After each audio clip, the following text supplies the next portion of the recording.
Hello दोस्तों, नमस्ते, प्रणाम, जय श्री राम जी, राधे राधे। आप सबके स्वागत करती हूँ दोस्तों अपना यूट्यूब चैनल में। मेरी प्यारी बहनी, सखियों, सहेलियों, दीदी माताएं को स्वागत है हमारे चैनल में दोस्तों। तो आज मैं बहुत ही प्यारा बेटी विवाह सिंदूरदान गीत लेकर आई हूँ। तो आप लोग बने रहिएगा हमारे इस गीत को सुनने के लिए। अच्छा लगेगा तो छोटा सा प्यारा सा कमेंट करिएगा। मेरी प्यारी बहनी, सखियों, सहेलियों, दीदी माताएं, प्यारे भाई बहनों, और शुरू से लेकर अंत तक सुनिएगा। तो चलिए मैं सुनाने जा रही हूँ। आप लोग ढेर सारा प्यार दीजिएगा इस सिंदूरदान गीत को। के जे रोवेला सुसुकी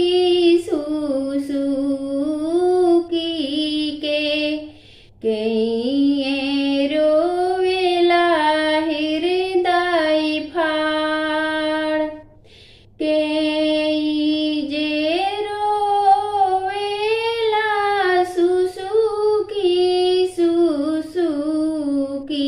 के रोवेला हृदय फाड़ पापा जी रोवेले सुसुकी के मम्मी रोवेली हृदय फाड़ पापा जी रोवेले सुसुकी के मम्मी रोवेली हृदय फाड़। इतना सुंदर बेटी के कराय के देहबी के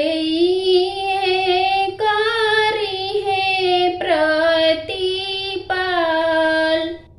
इतना सुंदर बेटी के कराय के देहबी के कारी है प्रतिपाल।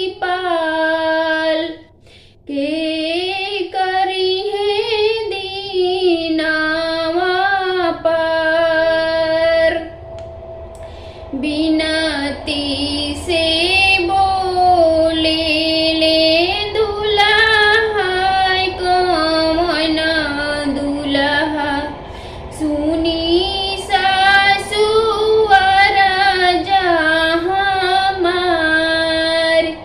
बिनती से बोले ले दुल्हा कमन दुल्हा सुनी सासुअर जहाँ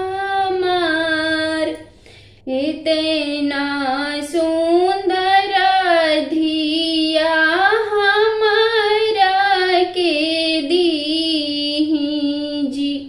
हमाही करबी प्रतिपाल।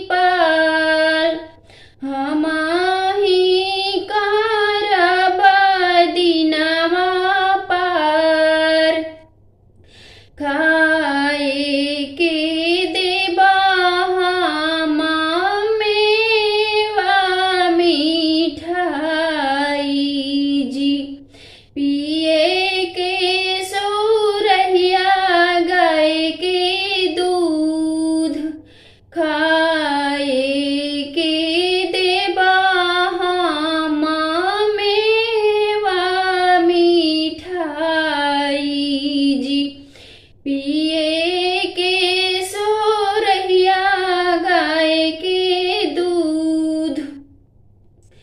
पहिने के देबा सासु बनारसी सड़िया जब